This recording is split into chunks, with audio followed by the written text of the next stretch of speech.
The plates were still warm when they dug them from the ashes 40 years later.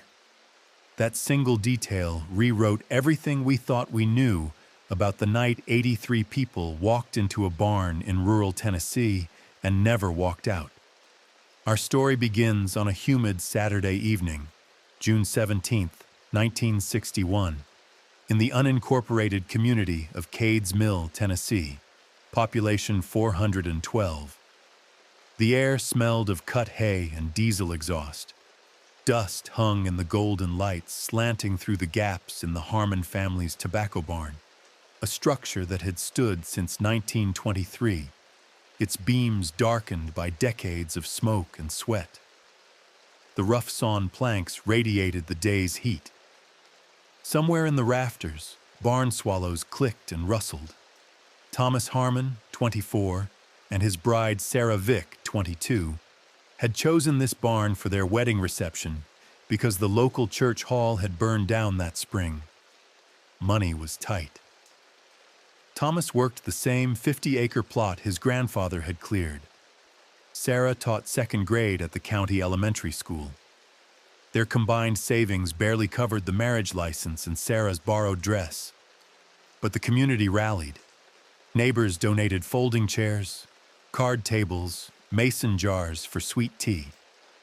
The widow Crenshaw baked 3 sheet cakes, and someone, no one would later agree on who, offered up a curious gift: 200 gleaming white plates, stamped on the back with a faded military insignia, and the words, U.S. Army Surplus, 1945. Before we go further, drop a comment and tell us where you're watching from and what time it is in your corner of the world. If you're already hooked, hit that like button and subscribe. We dig into the unknown every week, and you won't want to miss what's coming. The reception began at 7 p.m. Witnesses would later recall that the evening felt ordinary. Children chased fireflies in the pasture. The men smoked hand-rolled cigarettes near the barn door. The women served pulled pork and coleslaw on those white surplus plates. A local string band played from a makeshift stage of hay bales. Thomas and Sarah danced their first dance to Tennessee Waltz under a strand of white Christmas lights someone had strung across the rafters. Laughter echoed off the tin roof. At 9:45 p.m., Thomas's younger brother, 16-year-old Daniel Harmon, left the barn to retrieve more ice from the spring house 200 yards downhill. He would be the last person to see the gathering intact. He told the sheriff later that when he glanced back, the barn glowed softly in the darkness, warm and alive with music and voices. He was gone less than 10 minutes. When Daniel returned, dragging a burlap sack of chipped ice, the barn was silent. He pushed open the door. The Christmas lights still burned. The record player still turned, needle hissing in the run-out groove. 3 cakes sat half-eaten on the table. Coffee steamed in tin percolators. But every single person, 83 guests, the bride, the groom, had vanished. The folding chairs sat empty. The white plates lay scattered across the tables and the straw-covered floor, some still bearing forkfuls of food. Daniel called out. His voice fell flat in the humid air, swallowed by the space. He ran outside, circled the barn, shouted names into the darkness. The pasture was empty. The dirt lane showed no fresh tire tracks beyond the ones already there. The cars were still parked in neat rows along the fence line, keys in ignitions. Daniel sprinted to the nearest neighbor half a mile away. By 11 p.m., the Cades Mill Volunteer Fire Department and the county sheriff had arrived. They searched the barn, the surrounding fields, the creek bottom. They found nothing. No footprints leading away. No sign of struggle, no blood, no torn fabric. Just the empty barn and those white plates. And the straw, this detail appeared in every official report. The straw covering the barn floor was warm to the touch. Not hot, but noticeably warmer than it should have been on a June night. One deputy later described it as feeling like the ground above a fresh grave. Sheriff Clayton Oakes called it mass desertion. He theorized that the guests, for reasons unknown, had collectively decided to abandon the reception and flee into the woods. Perhaps some shared panic. Perhaps a prank gone wrong. But that theory collapsed within 48 hours. Not one of the 83 missing persons turned up. No one called family.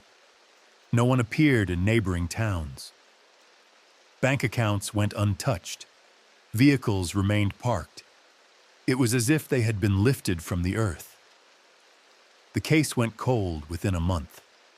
The barn stood empty for decades, slowly collapsing into itself. But the plates, those gleaming white surplus plates, they never stopped haunting the story. Because in 2003, 42 years after that June night, a collector named Marcus Webb walked into a rural antique shop outside Knoxville and found 12 of them stacked on a bottom shelf, covered in dust. He recognized the military stamp. He asked the shop owner where they'd come from.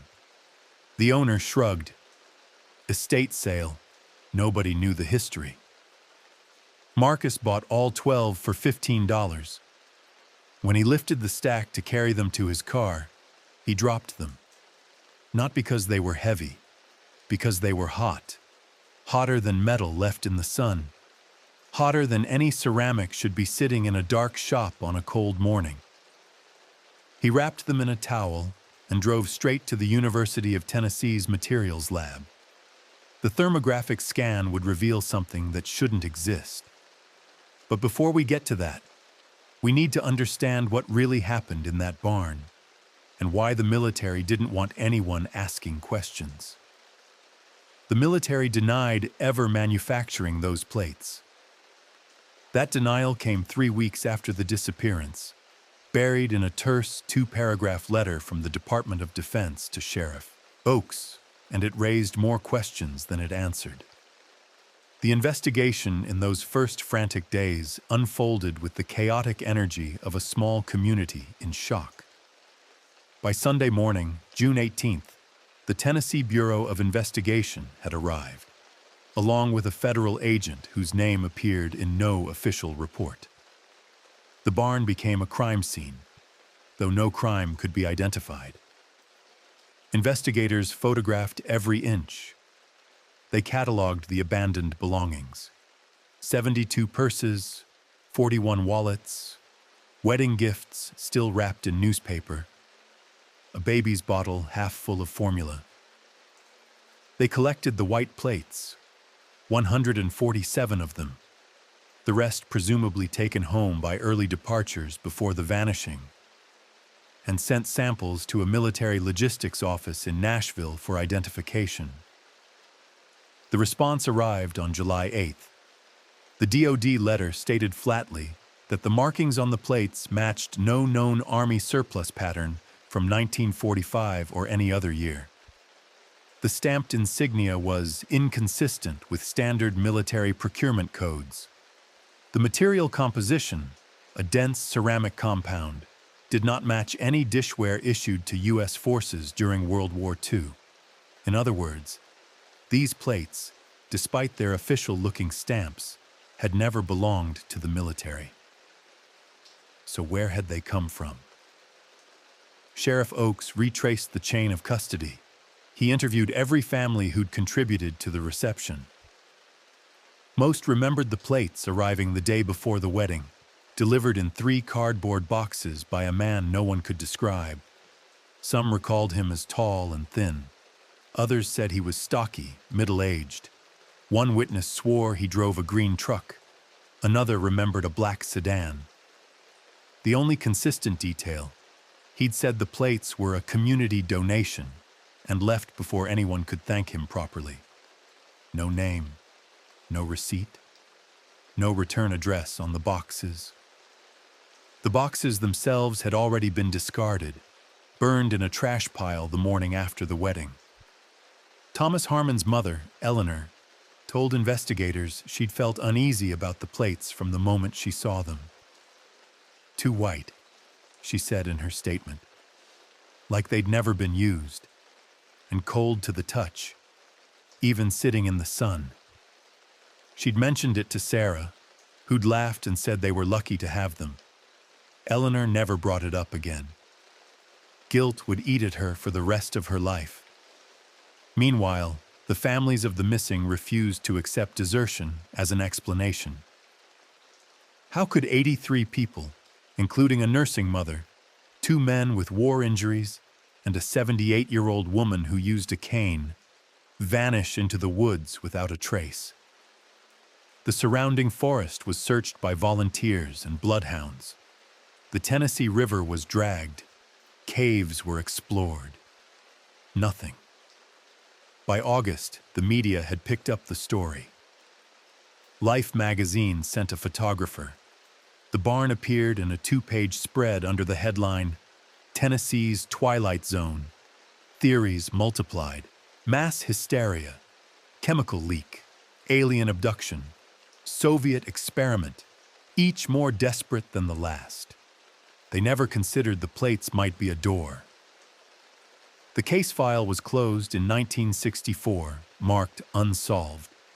The barn was torn down in 1971. The land sold to a soybean farmer who refused to discuss what had happened there. The white plates were cataloged as evidence, stored in a county warehouse, and eventually auctioned off in estate sales and surplus liquidations over the following decades, scattered like seeds across Tennessee and beyond. Which brings us back to Marcus Webb and that antique shop in 2003. Webb wasn't a paranormal investigator. He was a retired engineer with a hobby, collecting military memorabilia. When those 12 plates burned his hands, his first instinct wasn't supernatural. It was scientific. Something was generating heat. He wanted to know what. At the University of Tennessee's Materials Science Lab, Dr. Lynn Frazier ran the plates through a battery of tests. Thermographic imaging showed they maintained a constant temperature of 112 degrees Fahrenheit, regardless of ambient conditions. When placed in a refrigerator overnight, they returned to 112 within minutes of removal. When heated to 200 degrees, they cooled back to 112.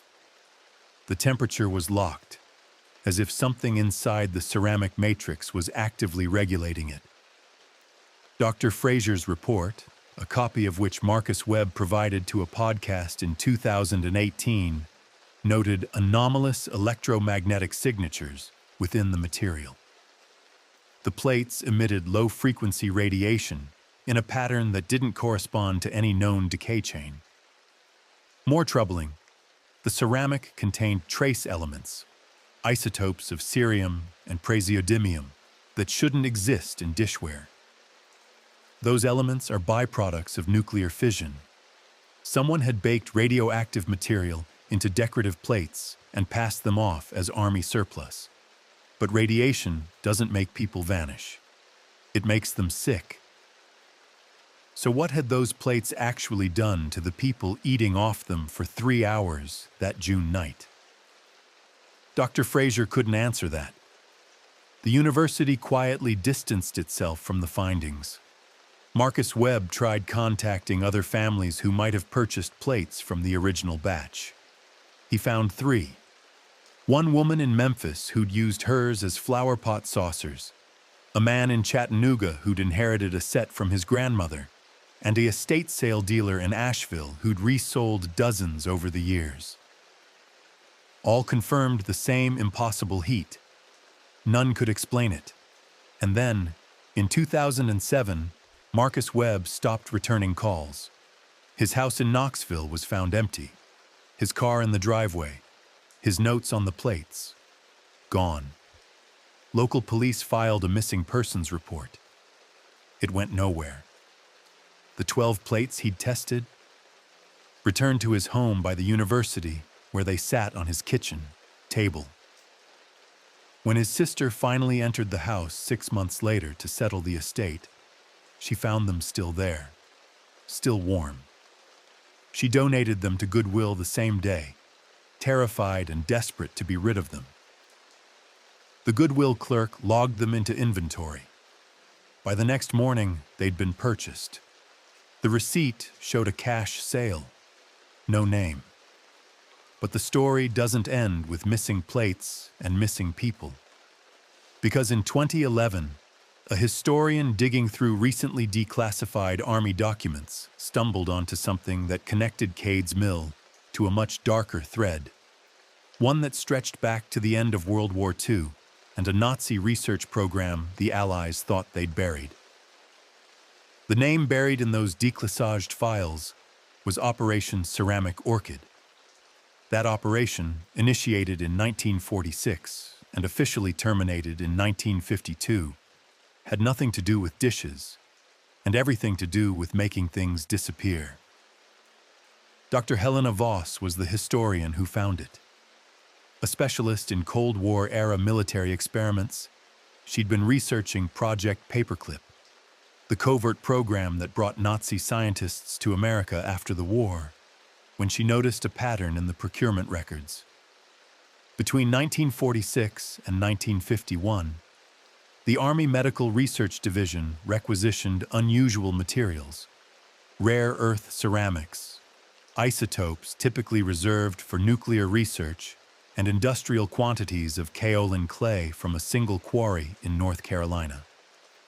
The orders were coded under a subdivision labeled Domestic Tableware Studies. Tableware Studies. For the U.S. Army. Dr. Voss pulled the corresponding project files. Most had been redacted so heavily they were useless, black bars swallowing whole paragraphs. But one memo, dated March 9, 1947, survived intact. It detailed a field application test for resonance ceramics designed to achieve localized dimensional displacement through harmonic excitation. The language was careful, bureaucratic. It took Voss 3 readings to understand what they were actually describing. They were trying to create portals. The science, or pseudoscience depending on who you asked, originated with a German physicist named Dr. Ernst Kahl. Kahl had worked at the Kaiser Wilhelm Institute in Berlin during the war, researching what the Nazis called die Glocke, the bell, a rumored device that could manipulate space-time. Allied forces captured Kahl in May of 1945. By October, he was in Los Alamos.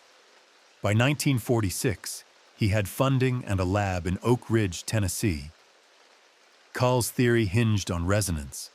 He believed certain crystalline structures, when embedded with radioactive isotopes and subjected to specific frequencies, could create tears in the fabric of reality.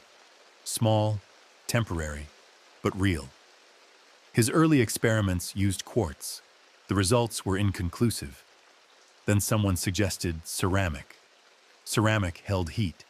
Ceramic could be molded. Ceramic could be mass-produced and distributed without raising suspicion. Ceramic could be dishes. The first test batch was manufactured in late 1948 at a facility in Oak Ridge. 200 plates, bowls, and cups, all stamped with fake military surplus markings to provide plausible origin stories. They were embedded with cerium-144 and praseodymium-143, isotopes with half-lives long enough to remain active for decades, but short enough to avoid immediate detection. The ceramics were engineered to vibrate at a frequency of 18 Hz when warmed by human contact and proximity to organic matter. 18 Hz, just below the threshold of human hearing, but well within the range known to cause disorientation, paranoia, and hallucinations. Except Kahl wasn't trying to make people hallucinate. He was trying to make them slip through. The Army tested the dishes in controlled environments first. Small groups. Volunteers who'd signed waivers without reading them. The results were mixed and horrifying. Some subjects reported feeling unmoored or stretched. Others experienced vivid sensory distortions. In one case, a volunteer's shadow reportedly lingered on the wall for 3 seconds after he'd moved. In another, a woman claimed she could see her own skeleton when she closed her eyes. But no one vanished. Not in the lab. So in 1950, the decision was made, whether by Call, his military overseers, or some combination of both remains unclear, to conduct a field test. A real-world scenario. Uncontrolled variables. Large group. Extended exposure. The plates needed to be donated. They needed to be used for hours. And they needed to be in a place remote enough that disappearances could be explained away. Dr. Voss found a single reference to site volunteer candidate locations in a 1950 memo. The list included 6 rural communities across the South. Cades Mill, Tennessee, was third on the list. The memo noted, low population density, minimal media presence, probable acceptance of U.S. Army surplus materials. Someone had been scouting. Now here's the question you need to sit with. If you'd been at that wedding, and someone told you the plates were dangerous, would you have believed them? Or would you have laughed it off, grateful for the help, convinced that your government wouldn't hurt its own people? The Harmons never had that choice. Neither did their guests. They ate off those plates for 3 hours. They held them, passed them, stacked them. The ceramic warmed in their hands. 18 hertz thrummed through the barn, imperceptible but relentless, resonating with the moisture in human tissue, the iron in blood, the calcium in bone. And at some point, sometime between 9:45 p.m. when Daniel Harmon left for ice and 9:55 p.m. when he returned, the frequency reached critical mass. Dr. Voss's research couldn't tell her what happened next. The files went dark after 1952. Operation Ceramic Orchid was officially shut down, its materials destroyed, its results classified. Call himself died in 1959 under circumstances the Army called a heart attack and his colleagues called convenient. The Oak Ridge facility was decommissioned and buried under a Superfund cleanup site. But Voss did find one last document, a handwritten note tucked into a budget report from 1953. It read, "Orchid yields remain unrecoverable. Resonance event irreversible. Recommend permanent cessation and narrative containment." Unrecoverable. Irreversible. They'd lost people before, and they knew they couldn't get them back. So where had the guests gone? Not dead, there would have been bodies. Not fled, there would have been tracks. They'd gone through. Through the tear those plates had created. Through into some fold of space the dishes had opened like a curtain parting. And if you follow that logic, the next question is worse. If the guests went through, what could come back? Because something did come back to Cades Mill. 48 hours after the wedding, on the night of June 19, 1961, 3 farmers living within 2 miles of the barn reported seeing figures walking through their fields. Silent figures, translucent in the moonlight. One farmer fired a shotgun into the air. The figures didn't react. They just kept walking, drifting toward the road, and then fading like fog. The sightings stopped after a week, but the land around that barn never felt right again. 7 people saw something that night and never reported it.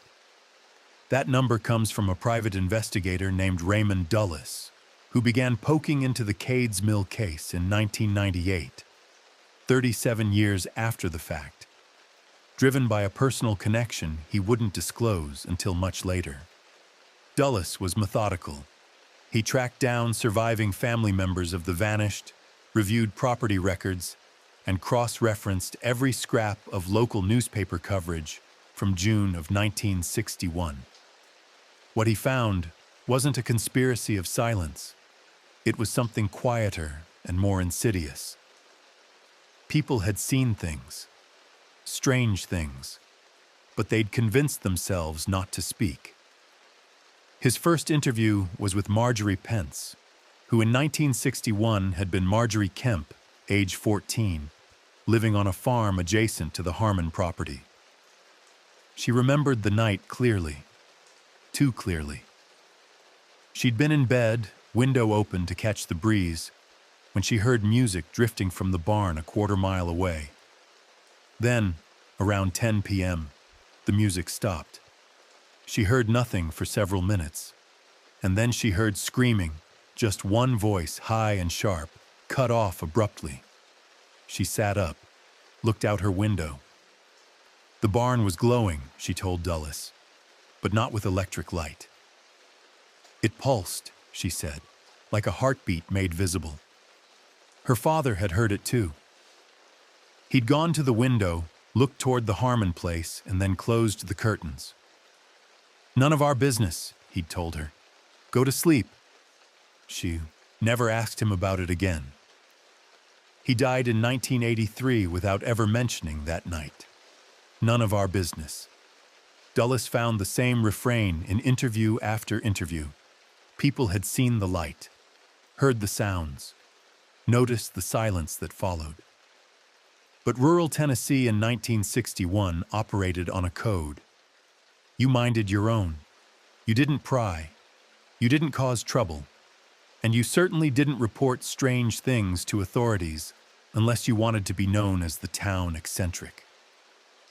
Leonard Watts, 71 when Dulles interviewed him, had been driving past the Harmon property that night around 9:50 p.m. He'd slowed down, curious about the glow coming from the barn. As he watched, the light intensified, bright enough that he had to shield his eyes. He felt a hum in his chest, he said, like standing too close to a generator. Then the light blinked out. Total darkness. He accelerated and drove home, never told his wife, never called the sheriff. "Figured it was electrical," he said. "Figured someone else would handle it." But the most damning testimony came from Eugene Marsh, who in 1961 had been the Cades Mill postmaster. 3 days before the wedding, a package arrived at the post office addressed to Wedding Coordination Committee, Cades Mill, TN. No return address, postmarked from Oak Ridge. Eugene opened it, a violation of federal law, but one he justified as community caretaking. Inside were 3 cardboard boxes, unsealed, containing white plates wrapped in brown paper. Eugene remembered thinking the plates looked wrong. The weight was off, too heavy for ceramic. And they were cold, unnaturally cold, even though the package had been sitting in the back of a mail truck in June heat. He rewrapped them, resealed the package, delivered it to Eleanor Harmon the next day. Never mentioned what he'd done. When the disappearances happened, Eugene immediately thought of those plates. He thought about telling Sheriff Oakes. He drafted a statement in his head. But then he realized what admitting to opening federal mail would mean: losing his job, possible prosecution, public shame. So he stayed quiet. He carried that silence for 37 years, until Raymond Dulles knocked on his door with a tape recorder and a patient expression.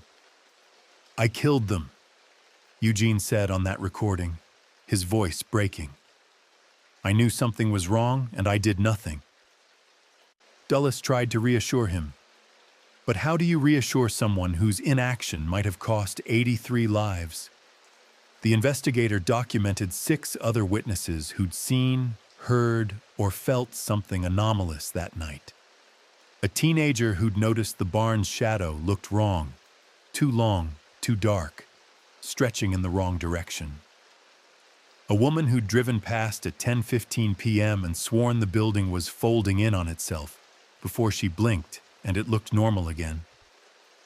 A child who'd told his mother he saw people melting into the walls and was scolded for lying. What? would you have done? If you'd seen something impossible, something your mind couldn't process, would you have spoken up?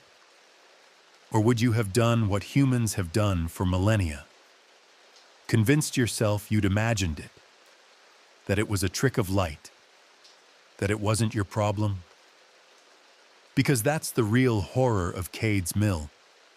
Not that 83 people vanished, but that multiple witnesses watched reality fracture and chose silence over confrontation. Dulles compiled his findings into a 200-page report. He tried to interest media outlets. 60 Minutes declined.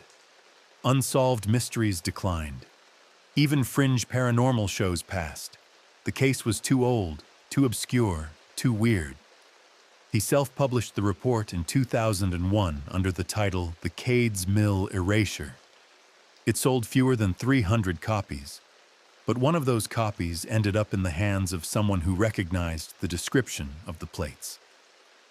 Marcus Webb, the engineer who tested the 12 plates in 2003, bought Dulles's book at a used bookstore in Knoxville. He read it cover to cover in one sitting. The next day, he drove 4 hours to meet Dulles in person. They compared notes.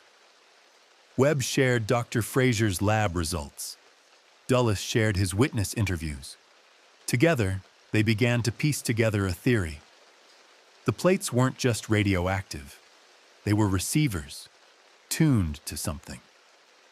Activated by proximity to human bioelectricity. And if that was true, then everyone who'd owned those plates since 1961 was potentially at risk. Webb and Dulles began tracking the plates' movements through auction records and estate sales. They estimated at least 40 had been resold and redistributed across 6 states. They tried to warn people. Most laughed them off. A few listened. One family in Georgia agreed to let Webb test the 2 plates they'd inherited from a grandmother. The results matched. 112 degrees. Electromagnetic anomalies. Isotopic signatures. Webb bought the plates from them for $500. Locked them in a fireproof safe in his basement. 2 weeks later, Marcus Webb disappeared. Raymond Dulles searched for him, filed missing persons reports, contacted everyone Webb had interviewed. No one had seen him. His house was empty but undisturbed.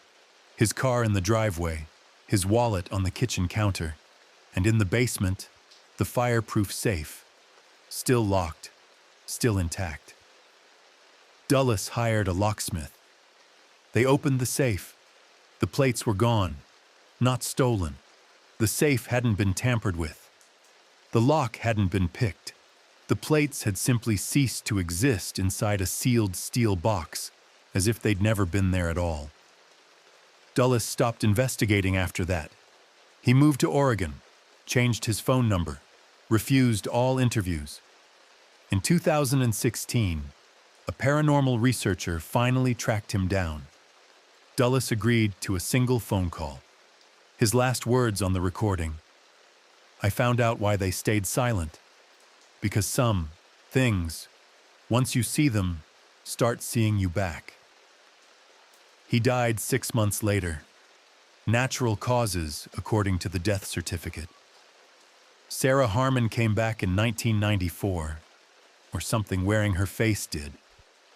The encounter happened on November 12th, 33 years after the wedding, in a diner outside Gatlinburg, Tennessee, 60 miles from where Cade's Mill used to be.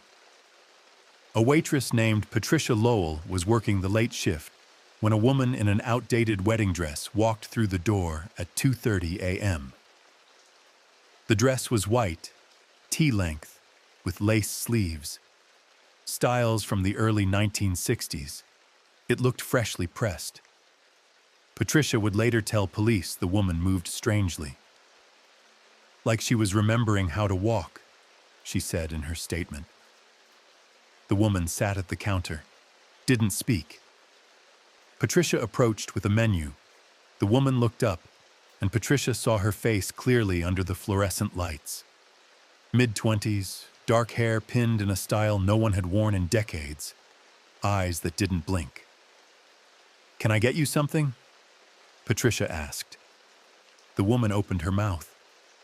No sound came out at first. Then, slowly, as if pulling words from some deep well, "Where is Thomas?" Patricia didn't know who Thomas was. She asked the woman if she was okay, if she needed her to call someone. The woman stood abruptly, looked around the diner at the digital clock on the wall, the television in the corner playing an infomercial, the laminated menus. Her face registered confusion that bordered on terror. "What year is this?" the woman asked. Patricia told her. 1994. The woman's face drained of color. She backed toward the door, shaking her head. "No," she whispered. "No, that's not right. It was just—" She looked down at her hands, turning them over as if seeing them for the first time. Then she ran. Out the door, into the parking lot, and into the darkness beyond the reach of the streetlights. Patricia called the police. They searched the area, found nothing.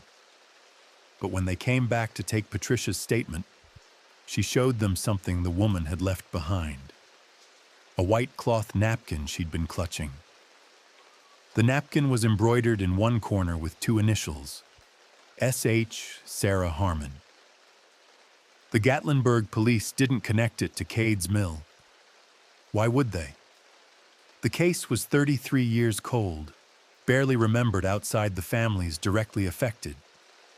But Patricia Lowell was curious. She did her own research at the local library, scrolling through microfiche records of old newspapers.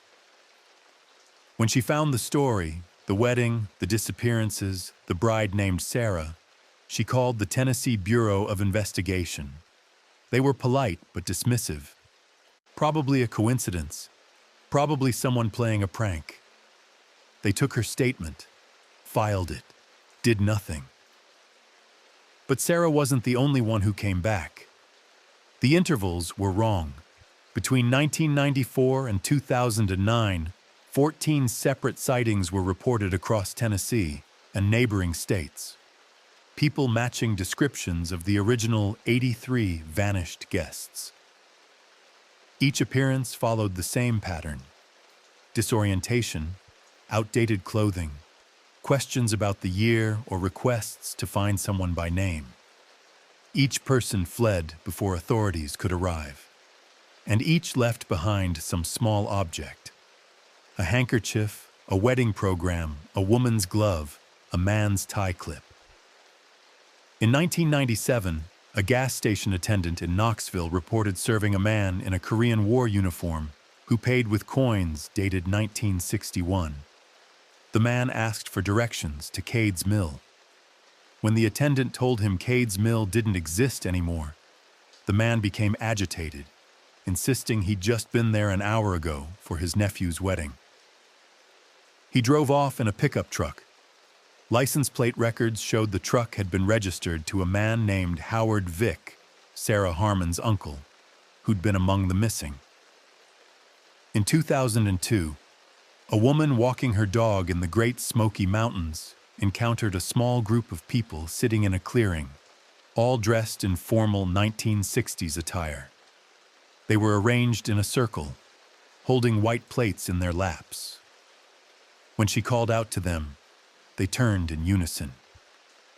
She described their faces as empty. She ran. When she returned with park rangers 30 minutes later, the clearing was empty. But the grass was warm. In 2006, a Nashville librarian reported a teenage girl asking to use the phone because she needed to call her mother in Cade's Mill. The girl gave a phone number. The librarian dialed it. An elderly woman answered, confused, shaken. She identified herself as the girl's mother. Her daughter had vanished at a wedding in 1961. She was 16 then. The girl on the phone still sounded 16. The mother begged to speak with her. But when the librarian turned around, the girl was gone. They weren't aging. Every witness described the returnees as appearing the exact same age they'd been on the night of the wedding, as if time had stopped for them, or as if they'd been somewhere time didn't pass. Dr. Helena Voss, the historian who'd uncovered Operation Ceramic Orchid, began documenting these sightings in 2008. She noticed something the original investigators had missed. The returns clustered around specific dates: November 12th, June 17th, August 23rd. 3 dates, repeating across different years. She cross-referenced them with astronomical events, geological activity, military test schedules. Nothing obvious aligned. Then she looked at the history of the plates themselves. November 12th, 1948. The date the first ceramic batch was fired at Oak Ridge. June 17th, 1961.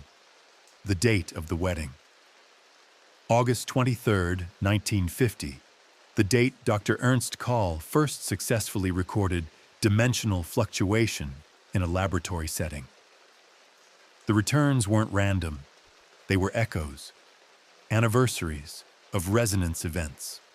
Moments when the barrier between here and wherever they'd gone became thin enough to allow slippage. Voss theorized that the guests hadn't vanished into nothingness. They'd phased into a parallel space, a pocket dimension created by the harmonic frequency of the plates. And on certain dates, the frequency spiked again, allowing brief returns. But the returnees couldn't stay. The window closed too quickly. They'd appear disoriented and desperate, then snap back. Back to where? That was the question no one could answer. But there was another pattern Voss documented, something darker. Every person who encountered a returnee reported the same physical symptom in the days afterward: persistent warmth in their palms, a low-grade fever that wouldn't break, and nightmares of barn doors opening onto nothing. 3 people who'd had extended contact with returnees, Patricia Lowell, the gas station attendant, and the Nashville librarian, all reported the same dream: standing in a barn filled with white plates stacked to the ceiling, the plates vibrating, humming, and someone behind them whispering, "Come back, come back, come back." Patricia Lowell committed suicide in 2001, 7 years after encountering Sarah Harmon. She left no note, but her sister found something in her apartment afterward. 12 white plates stacked neatly on the kitchen table, all stamped with the faded military insignia.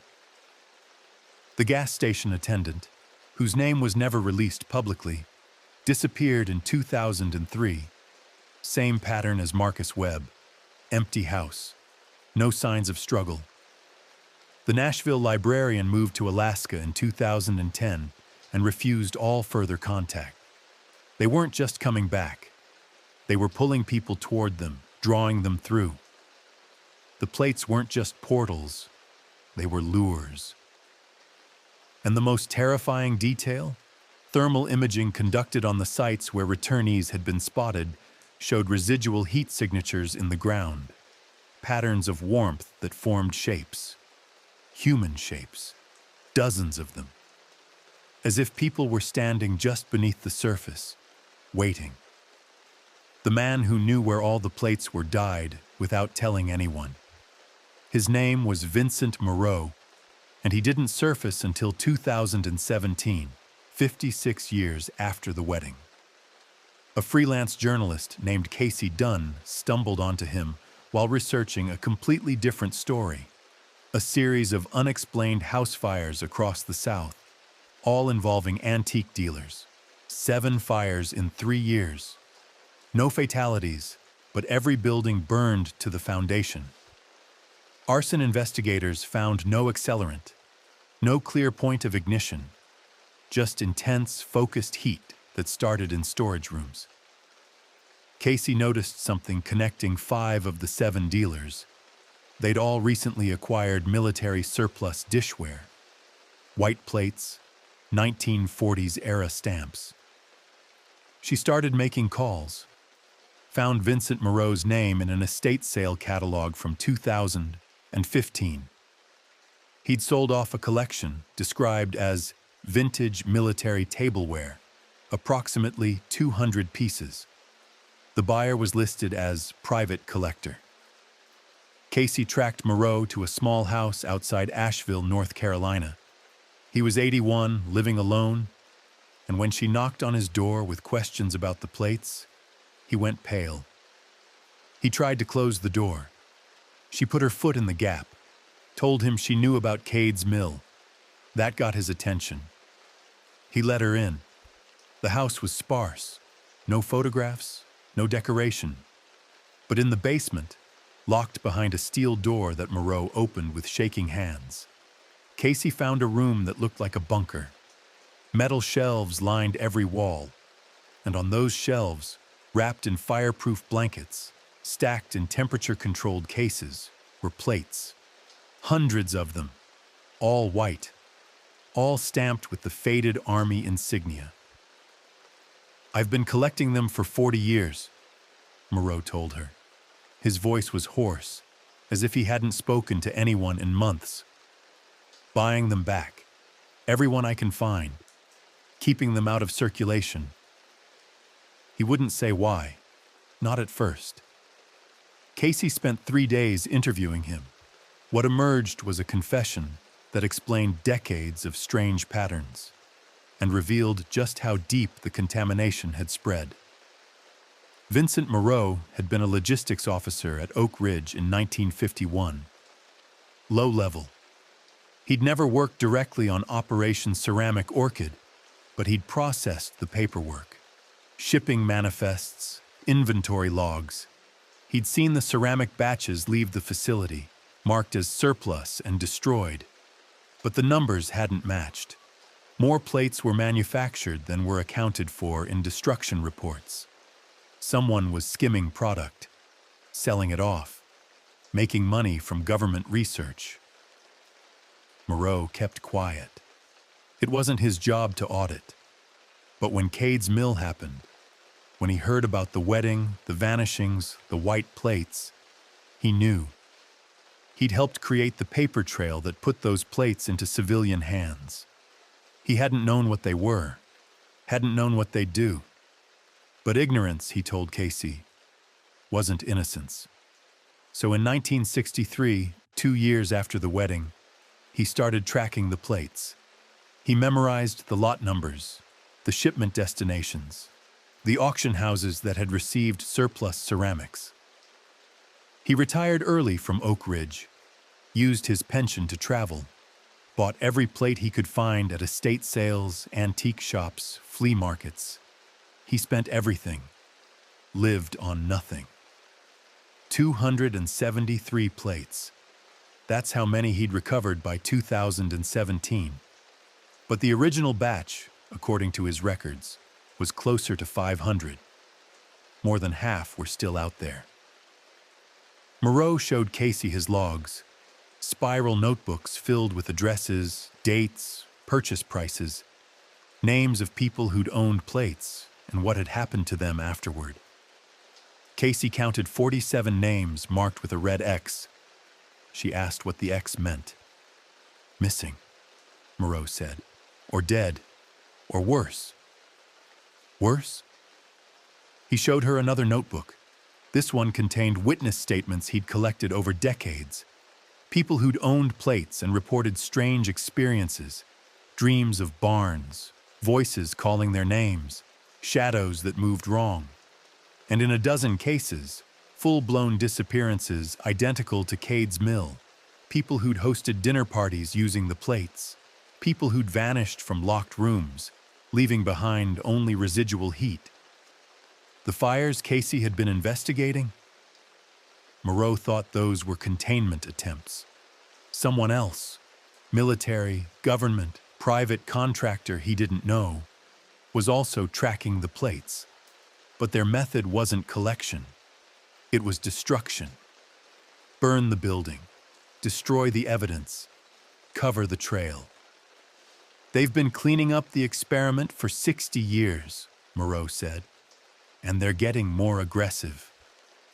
Casey asked the obvious question. Why not destroy the plates himself? Moreau looked at her like she'd suggested drinking poison. You can't, he said. I tried. Sledgehammer, kiln, acid. They don't break. They don't melt. They don't corrode. Whatever was done to them made them permanent. He'd tested one plate extensively in 1978. Hit it with a hammer. The hammer's head shattered. Put it in a furnace at 2,000 degrees for 6 hours. Pulled it out cool to the touch. Submerged it in hydrochloric acid for a week. No damage. The ceramic was inert, indestructible, impossible. So all Moreau could do was hoard them, keep them locked away, prevent anyone else from using them. But the stress had cost him. His health was failing.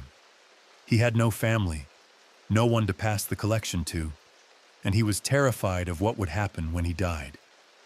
Estate sales, auctioneers. The plates scattered again, back into the world, waiting to resonate. Casey asked if she could take photographs, document the collection. Moreau refused. Too dangerous, he said. Images could be traced. He'd already said too much. She left with only her notes and a promise to keep his location secret. 3 months later, Vincent Moreau's house burned to the ground. The fire started at 3:17 a.m. Neighbors reported no smoke, no flames, just an intense white light visible through the basement windows. By the time firefighters arrived, the structure had collapsed. Moreau's body was found in the rubble, burned beyond recognition. Dental records confirmed the ID. The basement was completely destroyed. The steel shelves melted. The temperature-controlled cases fused into slag. But investigators noted something odd in their report. The fire had been contained. It hadn't spread to neighboring houses, hadn't ignited the surrounding trees. It had burned hot enough to vaporize steel, but only within the footprint of Moreau's house, as if held inside an invisible boundary. And the plates? Gone. Every single one. Not a shard remained. Not a trace of ceramic in the ash. Saitidun tried to write the story. Pitched it to a dozen outlets. All declined? Too speculative? Too old? No hard evidence? Her notes and recordings were lost when her laptop was stolen from her car 2 weeks after Moreau's death.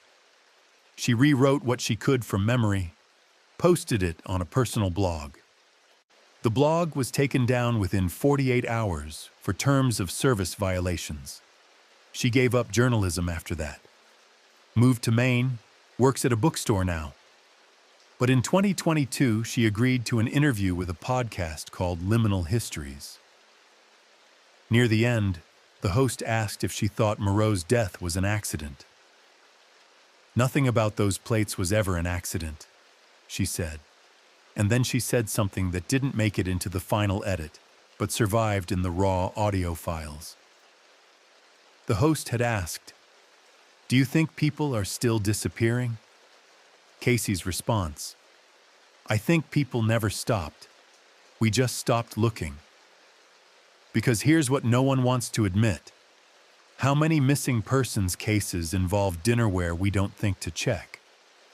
How many estate sales, garage sales, thrift stores are cycling those plates through new homes every year? How many people are eating off them right now?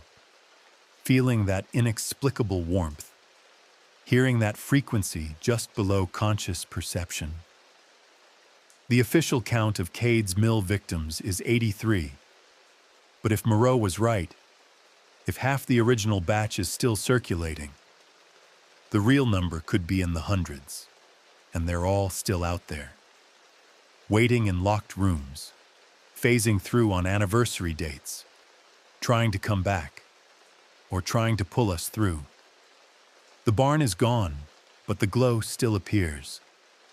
Local hunters report it every few years, a soft luminescence rising from the empty field where the Harmon property used to stand, visible only after midnight, only on June 17th. It doesn't spread, doesn't flicker, just hangs there, about 10 feet off the ground, roughly the height of a barn roof. By dawn, it's gone. The land belongs to a soybean corporation now. They don't talk about it, won't give interviews, but their field workers refuse assignments to that section. Equipment malfunctions there. Tractors stall. GPS systems scramble. One foreman told a local reporter, off the record, that his crew once found a perfect circle of scorched earth, 60 feet in diameter, in the middle of healthy crops. The soil tested at 98 degrees. In October, they plowed it under, planted over it. The circle came back the next year in the exact same spot. So what actually happened on June 17, 1961?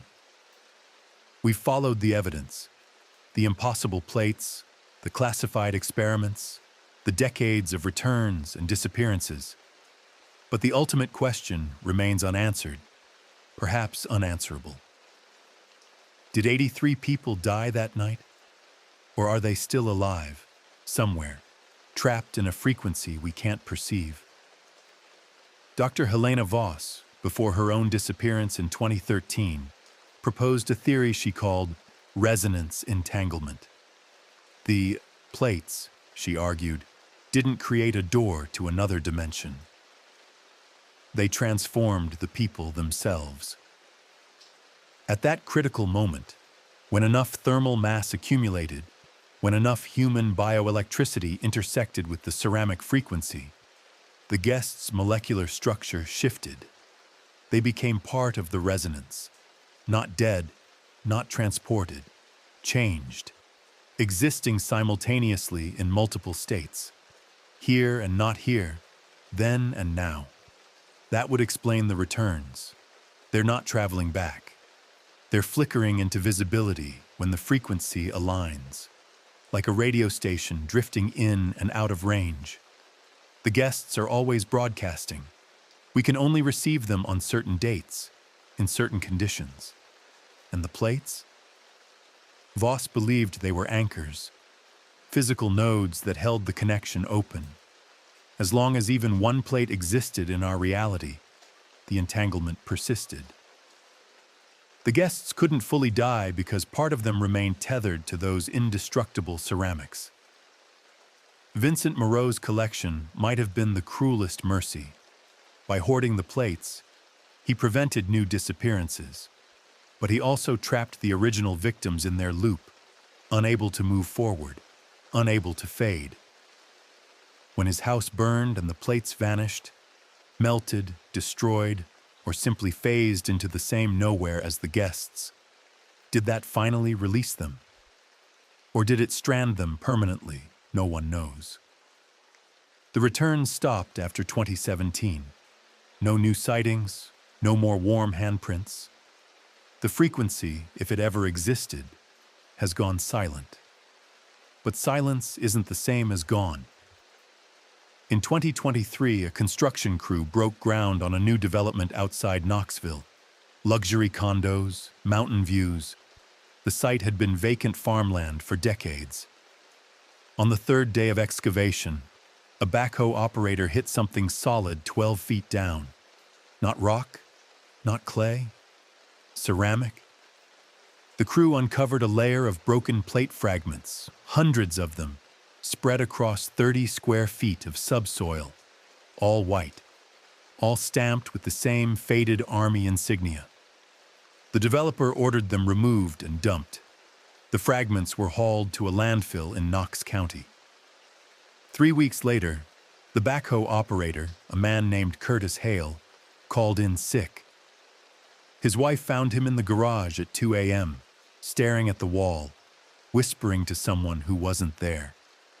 He was hospitalized, diagnosed with acute dissociative disorder. When psychiatrists asked what triggered the episode, he could only repeat the same phrase. They're still at the table.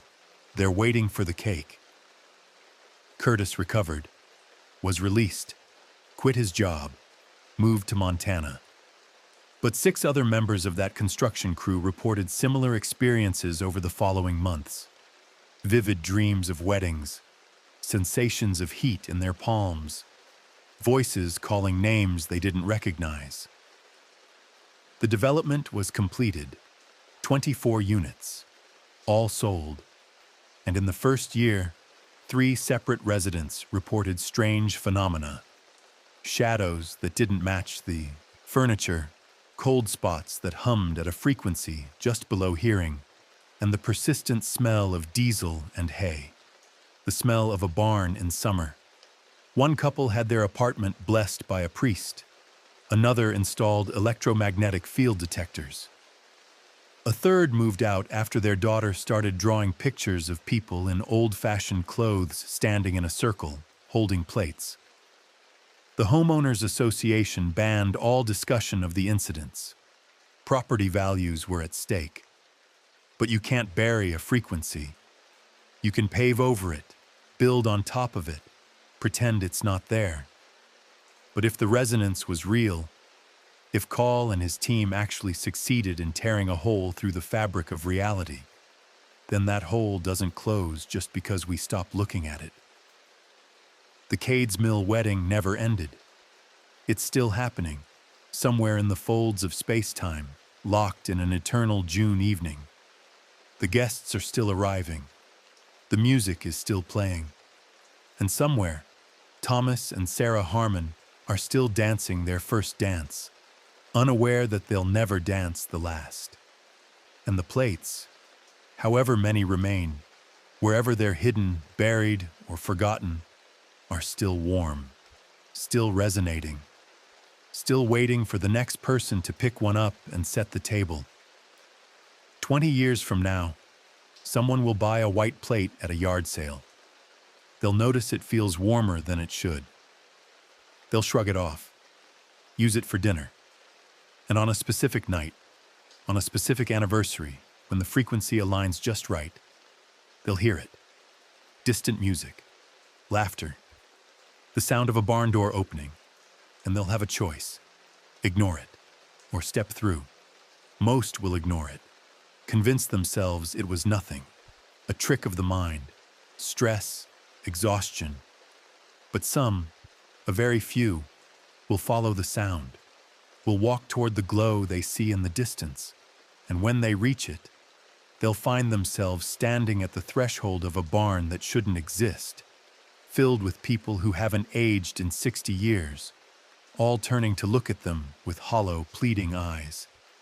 And from somewhere in the crowd, a voice will call out, "Where have you been?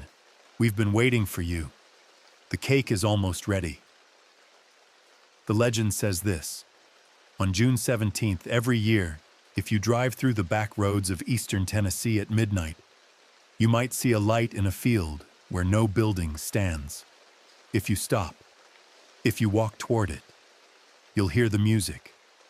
And if you're unlucky enough to get close, you'll see them, the guests who never left, still celebrating, still waiting, still trapped in the moment the frequency took them. And if they see you, they'll wave you in, offer you a seat, hand you a plate, and you'll be warm forever. We're only scratching the surface.